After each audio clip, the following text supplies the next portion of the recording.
I knocked on the door, and it was opened by a woman who had some extra weight, but the most stunning face I'd ever seen. Her light blue eyes and dimples appeared when she smiled, her auburn hair falling to her shoulders in big curls. My sister Megan had set me up on a blind date, saying only that her friend was pretty and somewhat overweight. This woman, Laura, was a natural beauty. Despite her weight, she was gorgeous. I've always had an eye for fuller women who were pretty, and Laura was beyond that. When she opened the door, I saw her big smile and dimples. "Andy, you're Andy, right? Megan's brother?" she asked. "Yes, and I hope you're Laura," I replied. "Come on in for a second. I need to tell the babysitter a few things." "Babysitter? You have kids?" I asked. "Just my little girl Emily, my pride and joy." "Didn't Megan tell you I had a daughter?" "No, but that's all right." "I have 2 kids of my own," I replied. "Yes, I know. Sam and Ava, right?" "They're 7 and 9. Megan talks a lot, doesn't she?" "Well, anyway, I'm very glad to meet you, Andy." Right then, a little girl walked into the room. She couldn't have been more than 3 years old and looked so much like her mother. I bent down and said, "Hi there, beautiful." The little girl replied, "I'm not beautiful, I'm Emily." It was cute just hearing her talk. I smiled and said, "Oh, but you are beautiful, Emily, and I'm so glad to meet you. You can call me Uncle Andy." Emily smiled and ran to her mother. Laura gave instructions to the sitter, and we headed out the door. I was married at 20 to Linda. We had our 2 kids quickly, and life was pretty good despite getting married so young. We never really got to know each other, and we argued about almost everything. It wasn't so much being opposites as it was both wanting to be right. We loved each other, but it wasn't a strong, growing love.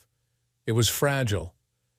To this day, I still care for Linda, but it's more of a friendship love after all the pain I caused. We argued regularly. I'd usually leave, get a few drinks, and then come back. We might not talk for a few hours or even a few days if it was a really stupid argument. Sometimes we'd make up right away. The disagreement that ended our marriage was about me going out with the guys. We just did sports things, watching games, or maybe going to local high school games. We mostly watched football and basketball. Linda was right. I should have spent more time at home with her and the kids, or at least taken them out more. I'm now paying the price for my selfishness. I've been divorced for 4 years, and I regret it. Our big fight was about me going to a local football game on a Thursday night. I went anyway, and since we argued about it, I went to a bar after the game. I drank too much, and a woman approached me. I bought her a drink, and to cut a long story short, I ended up having sex with her in her van. It cost me $60, which I couldn't really afford. We were struggling financially, and I spent money on sex. I can't believe I did that. Right after, I got back in my car and went home. When I got home, Linda was crying. She told me she shouldn't have argued about me going to the game and apologized. I felt terrible. I hugged her and promised to cut back on sports and spend more time with her and the kids. The funny thing is, I meant it. She hugged and kissed me back, and we made love, not like I did with the hooker, but real love-making. "Please make love to me, Andy. I need you, Andy. I love you," she smiled. "I love you too, Linda. We have to stop these stupid arguments and make love more often." We cuddled and went to sleep. The next morning, I showered and headed to work. I worked in a warehouse, and the pay was good despite the lifting. I usually worked Saturdays for extra money. I didn't wake Linda. It was Saturday, and she needed the sleep. When I came home, all was well. We played with the kids in the yard, grilled some burgers, and had a little picnic. Sunday was normal, except Linda wasn't feeling well. She said she felt itchy. I told her that her itch made me itch, and she laughed, saying we might have a yeast infection. On Monday, she went to the gynecologist. When I got home, she was furious. "You a hole! You gave me a venereal disease. I have syphilis, and you probably do too. My doctor said you better get treated before it gets worse. It's treatable, and I'm on treatment already." "I'm so sorry, Linda. It was a big mistake. It will never happen again, I promise." "Promise?" "What happened to our wedding vows? Trust and honor, for better or worse. Did you forget those promises? I'll tell you one thing, it won't happen again. I want a divorce. I'm pretty sure I have good grounds here. Giving your wife an STD should hold up in court. I'm taking you for everything I can get. You can sleep on the couch until you find a place to stay." Linda, I'm truly sorry. It only happened once. Can't we work it out? I've worked it out. I want you out of my bed and out of my life. I feel sorry for the kids. Now I have to explain to a 6- and a 4-year-old why their father is leaving. I want to be in my kids' lives. I'm no deadbeat dad. Do what you want. But I'm seeing my kids regularly. That happened 4 years ago. We both took shots for the STD and got cured. I see my kids regularly. I pick them up once a week, usually taking them to my sister's place to spend time with them. I have them every other weekend, and we try to do different things. I stay involved in their lives, attending school events when I can. I paid child support and alimony until last year when Linda remarried a nice guy named Bob. He's different from me, white-collar job, non-drinker, one son from a previous marriage. He got custody because his wife cheated. He's about 12 years older than Linda and me, but he provides a stable home for my kids. They call him Mr. Bob. They couldn't call him Dad. I still pay child support, but alimony stopped when Linda remarried. We talk civilly now. The first year after the divorce was rocky. She told everyone about the STD, making dating nearly impossible for me. I deserved it. I ruined our marriage. After Linda's remarriage, Megan worried about me. She tried fixing me up, but nothing clicked. I spent a lot of time at Megan's house, and her husband, Tom, didn't mind. He treated my sister well. I wasn't the best cook, so I often ate out.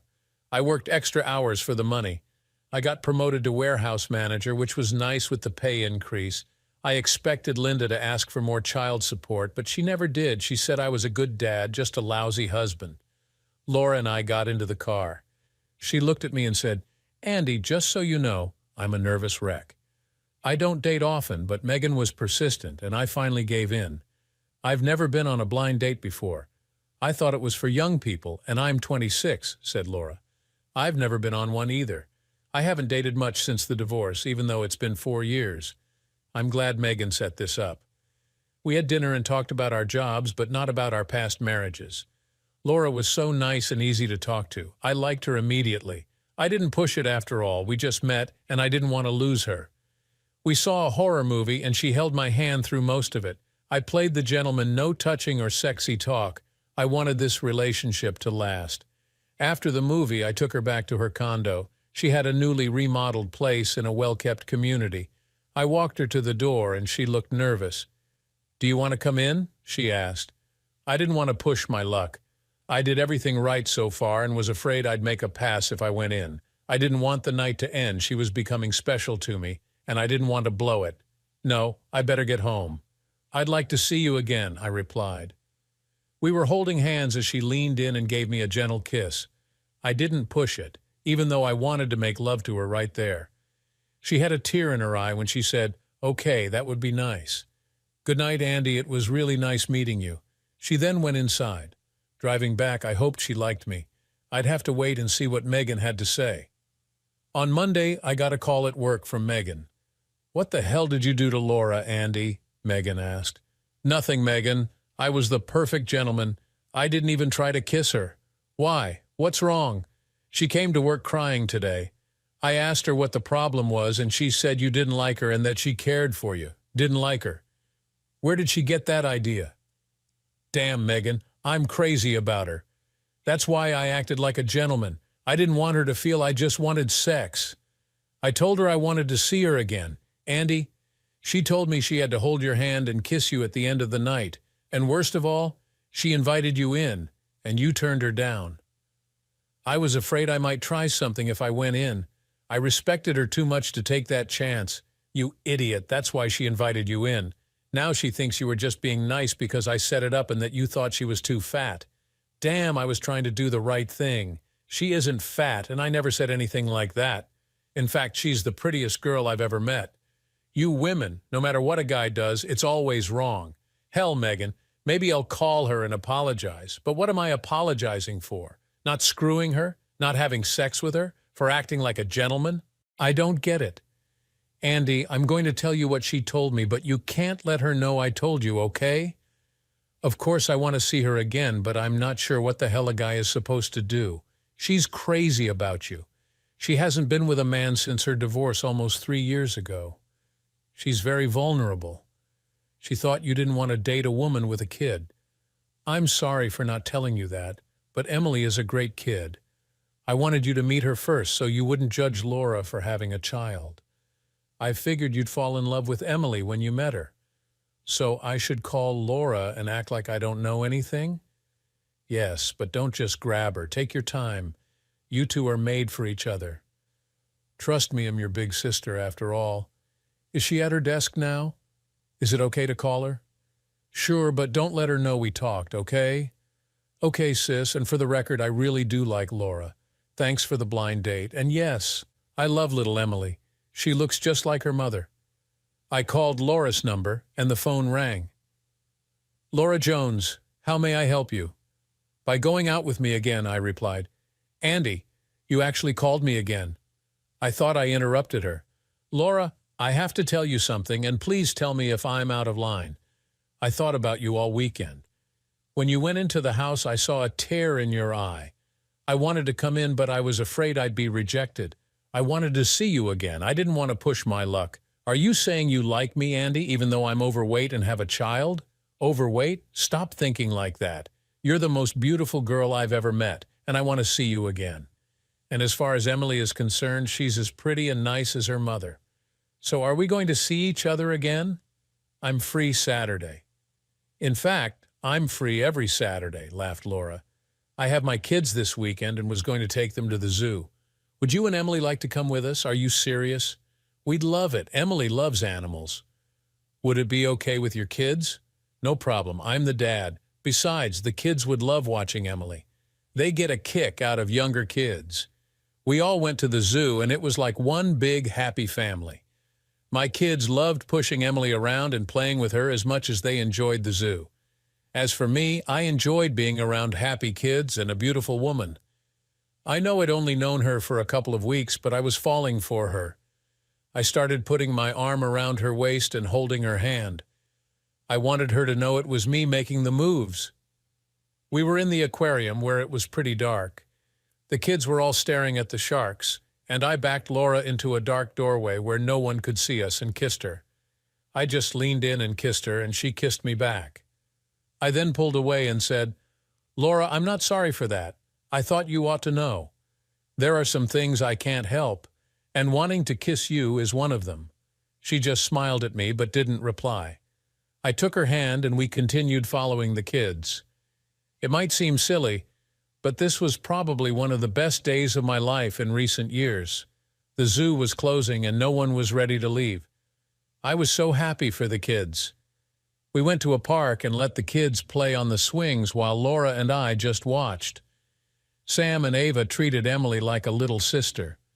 My kids kept calling me Dad, so little Emily started calling me Dad since she heard it over and over from my kids. Laura corrected her twice but finally gave up and apologized. It's fine, Laura. I don't mind.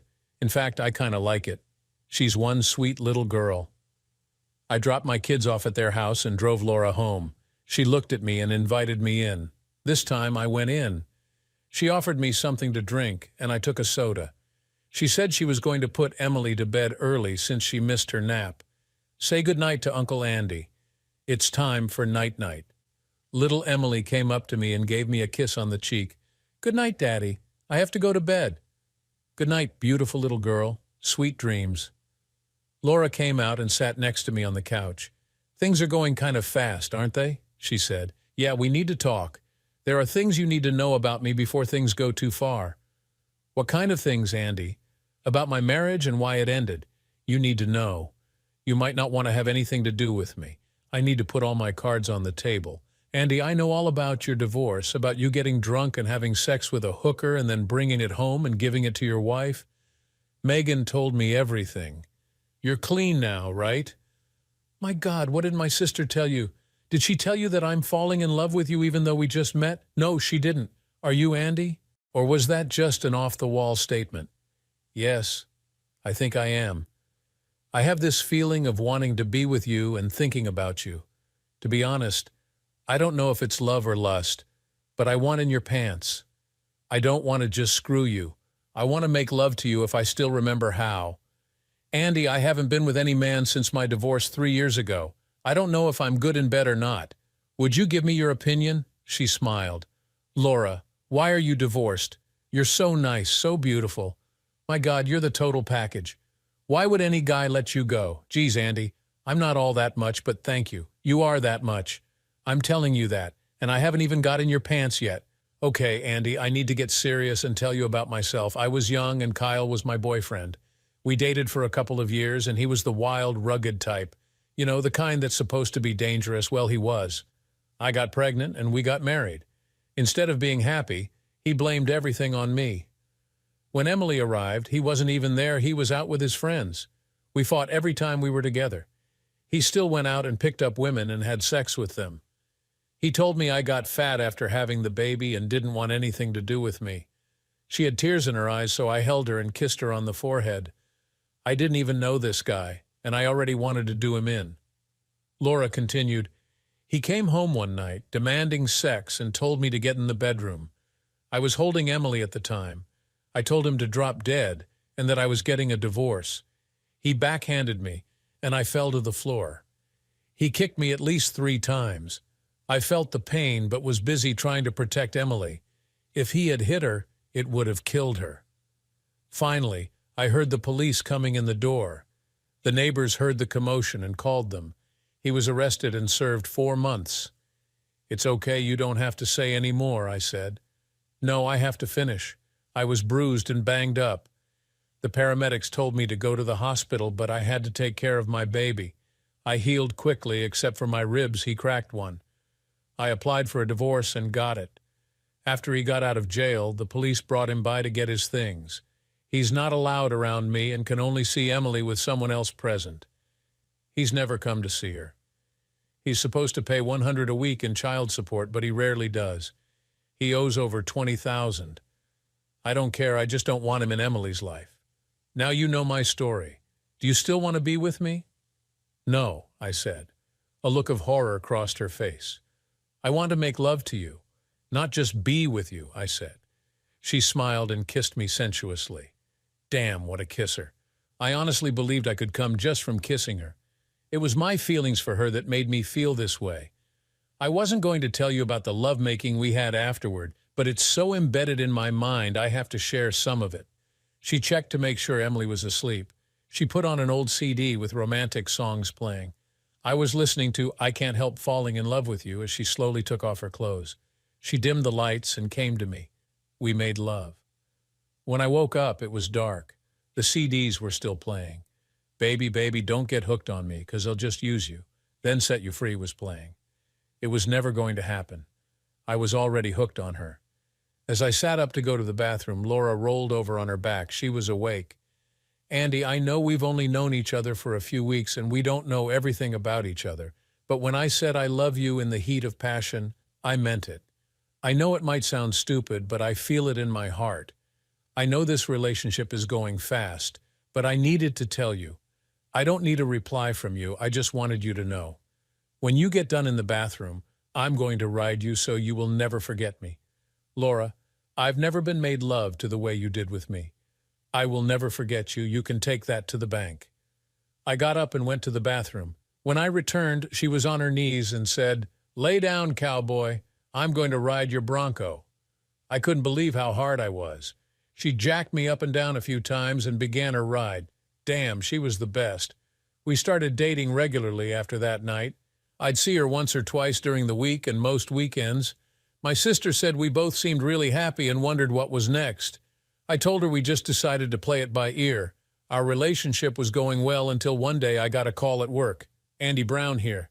"Hey, Ahole, you stay the hell away from my wife and kid, or there'll be hell to pay. Oh, it's beat-up women and children, Kyle. I'll meet you anytime, any place, and kick your butt back into the gutter where you belong," I replied. Kyle retorted, "Listen, you fool. You go near my wife and kid, and it's not you I'm coming after, it's them. I'll beat the hell out of Laura and really do a number on the kid. It will save me money in the long run. What the hell is wrong with you? Why don't you leave the damn country? Laura isn't going to follow you. She owes me. She's my wife, or at least was. If it wasn't for that kid, we'd still be enjoying sex.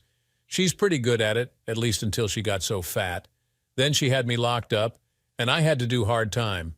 If you ever touch a hair on either of their heads, I promise to hunt you down and kill you like a rabid animal.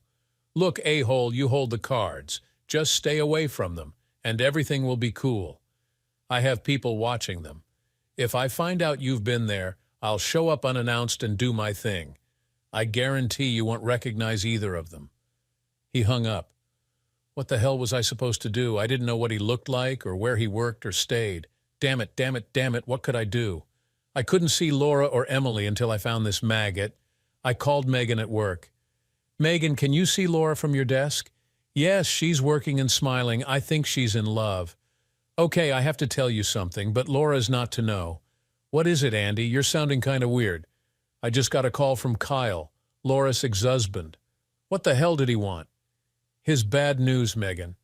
He warned me to stay away from Laura and Emily." "What? Stay away from Laura and Emily? Surely you're not going to let that jerk get away with this." "Damn, Andy, I never saw you back down from a fight, and I've never seen you lose one.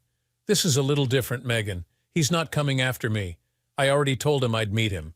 He laughed it off and said if I see Laura or Emily, he'd beat them up or even kill them. I can't take the chance of seeing them until I find this jerk. What can I do, Andy? I don't want Laura to know. It would scare her to death. I'm going to talk with her and maybe even break up until I get this maggot. I need information. Anything you can find out about him, where he works, lives, hangs out. Pump Laura for anything that might help, but don't tell her why. I need you to do this for me. Call me with anything helpful. Okay, Andy, get the maggot for me too, will you? Yes, big sister. I'll get him for all of us. After hanging up from talking to Megan, I called Laura. Laura speaking. How may I help you? Hi, honey, it's me. You won't like what I'm about to tell you, but I need you to trust me. What is it, Andy? What's the matter? I can't tell you right now. I won't be seeing you for a week or two. I need you to know that I love you and I'm doing this for us. Andy, please tell me, is there someone else? Did I do something wrong? No, nothing like that. I do need a favor from you. Megan needs to know a few things about Kyle. Would you tell her all you can, please? Kyle, I don't love Kyle. You know that. Why are you doing this, Andy? Please trust me just for a few days. Can you do that for me? Okay, Andy, I'll talk to Megan and answer her questions. One more thing. Don't pump Megan for information. She doesn't know anything she's asking for me. I can't be seen with you right now, and that's why Megan is helping me. Andy, this is crazy. I don't understand. I'm sorry, Laura. I can't tell you more right now. I promise I'll explain everything when it's over. Over? When what's over? You're scaring me. Just do what I ask and everything will be fine. Just know I love you. Don't try to see or talk to me. It's important you trust me. Okay, Andy, but I don't like it. I don't like it at all. I love you, Laura. I love you too, Andy. I hung up the phone and saw two of my best workers standing there. What is it, boss? Need some help? Cal and Jim were rough and ready guys who did time for assault when they were younger. It's okay, guys, just some personal issues. Look, we've been here through all these conversations you just had. I don't mean to butt in, but as you've always told us, if it affects your personal life, it affects your work.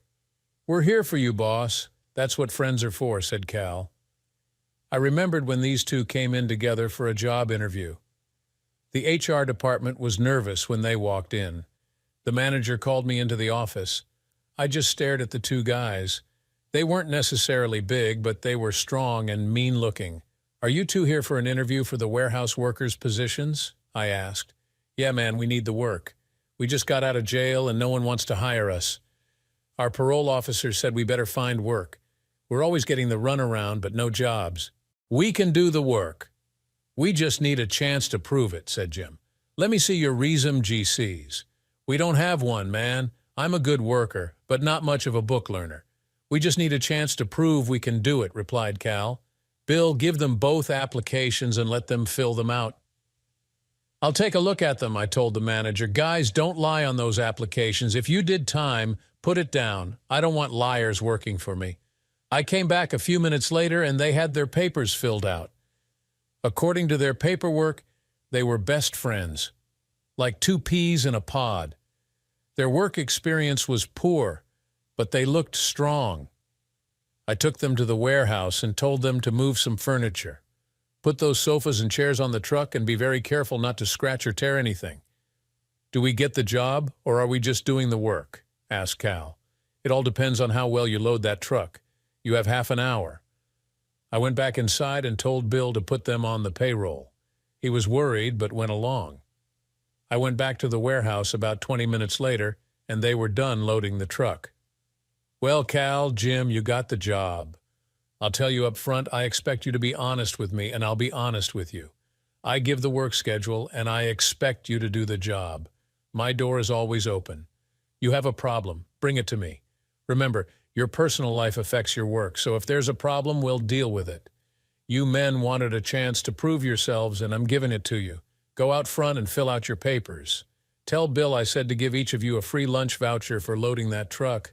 I don't expect you to work for nothing. I had their respect and friendship. Now I needed their help.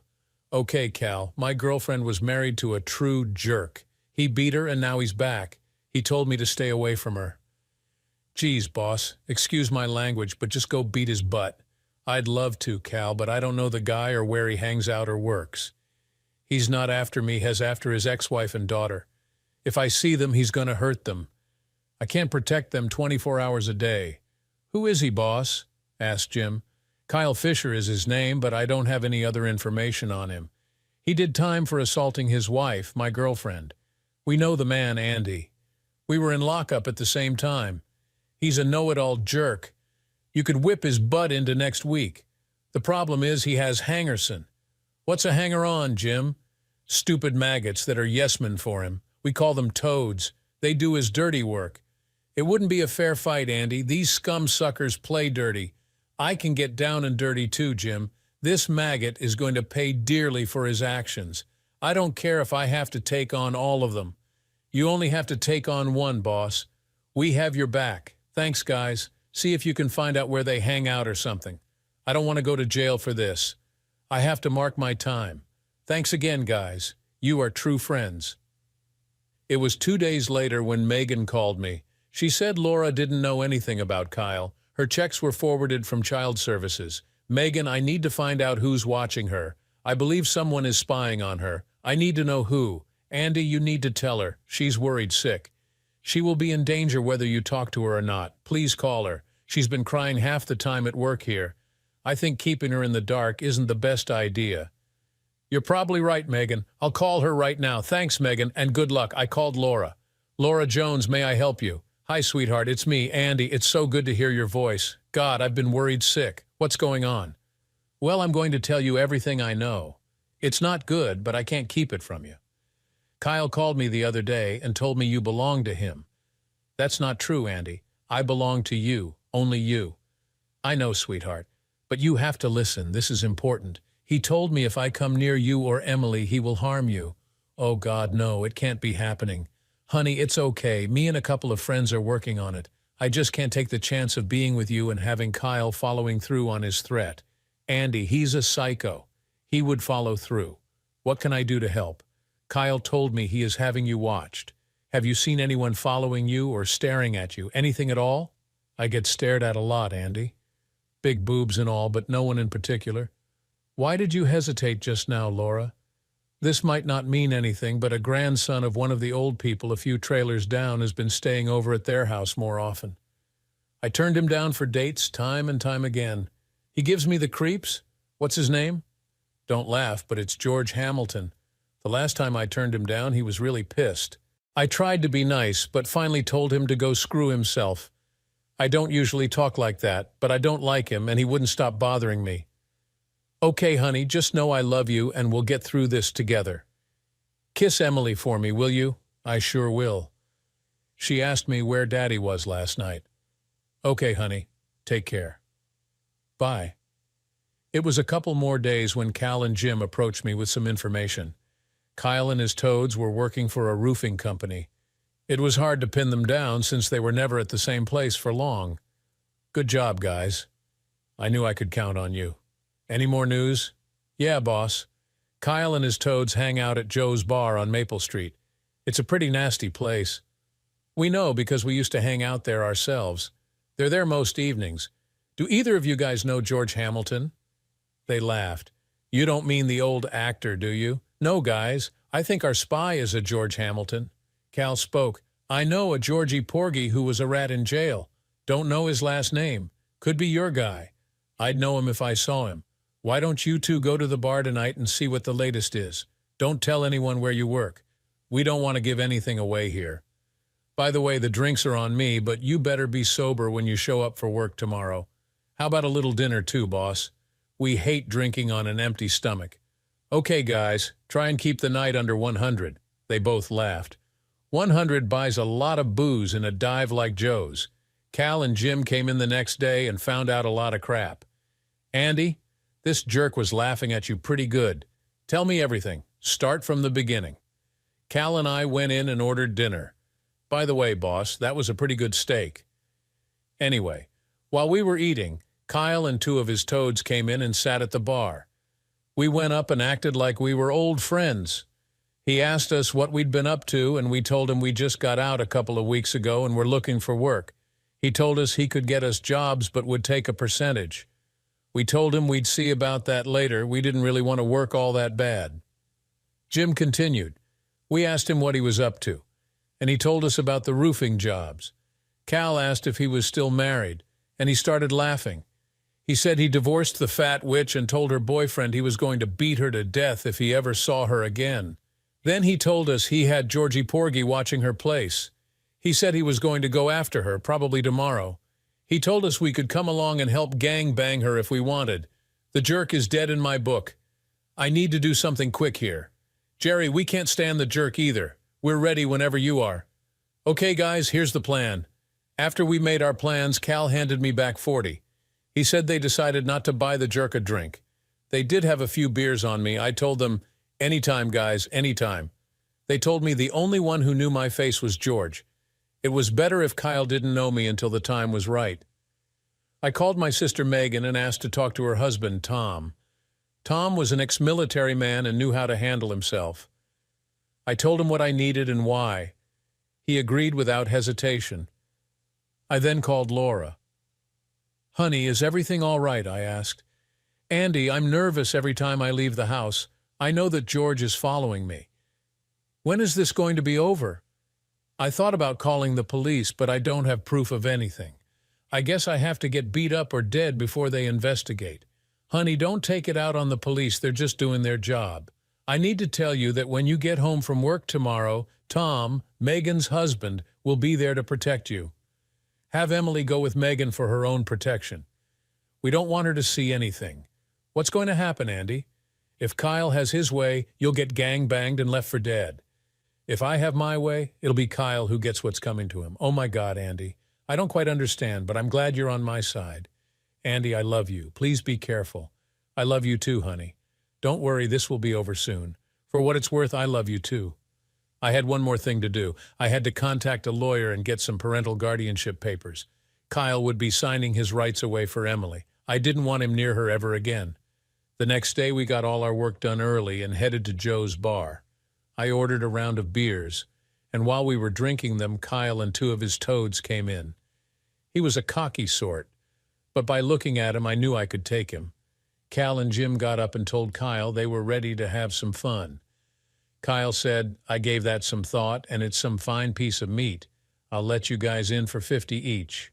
You can do her as many times as you like. Cal looked at Kyle and said, I thought we were friends.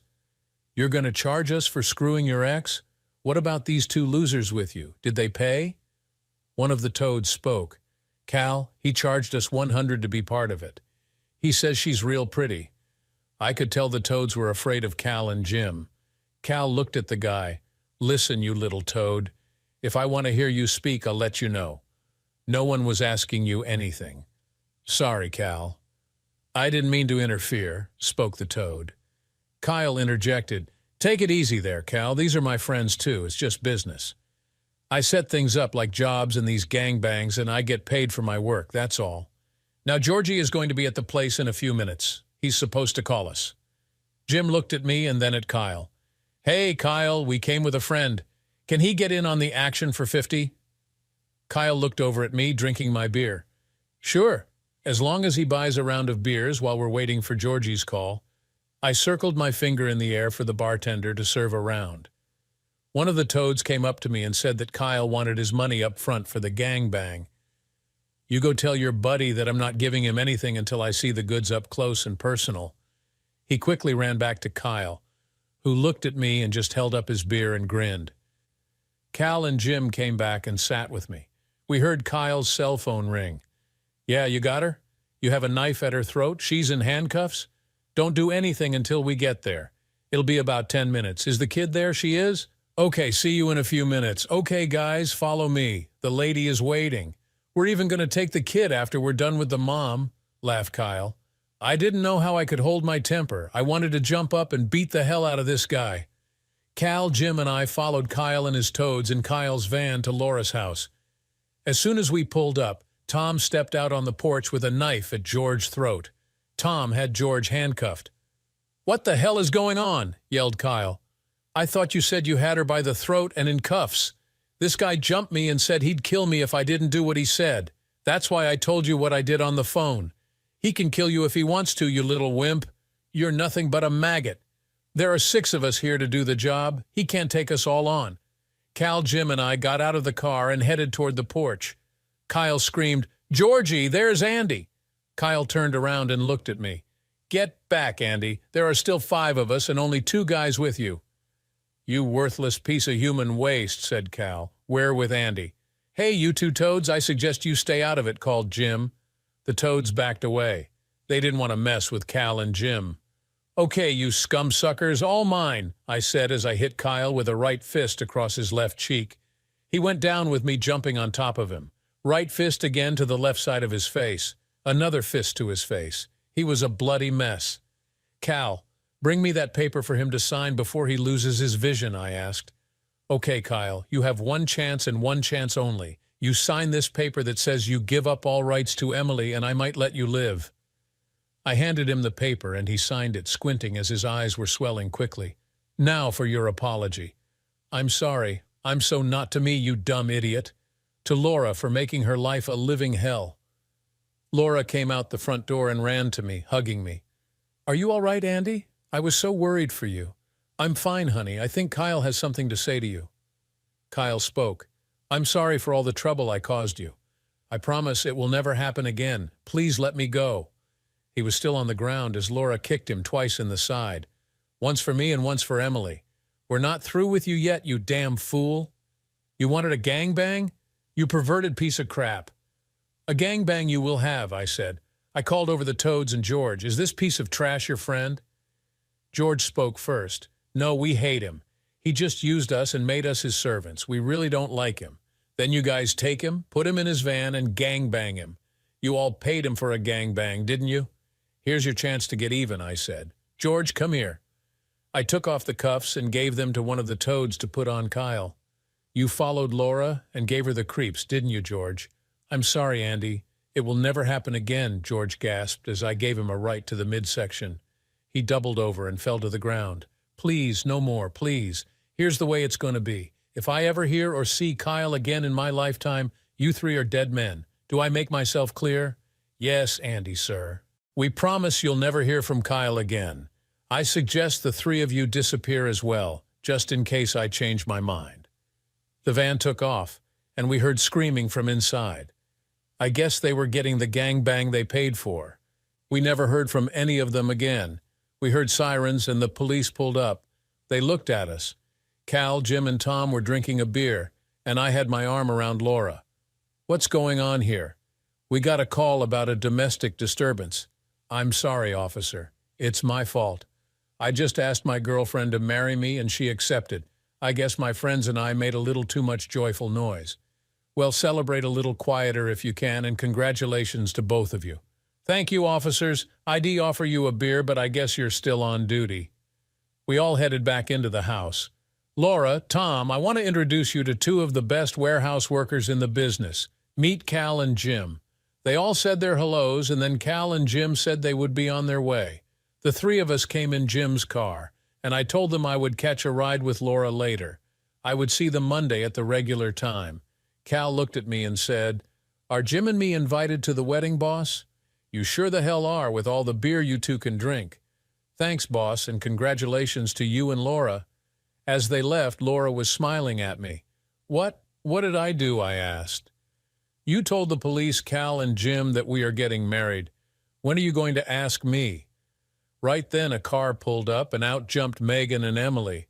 "What's going on? Tom just called and told me to get here right away. Is everything all right?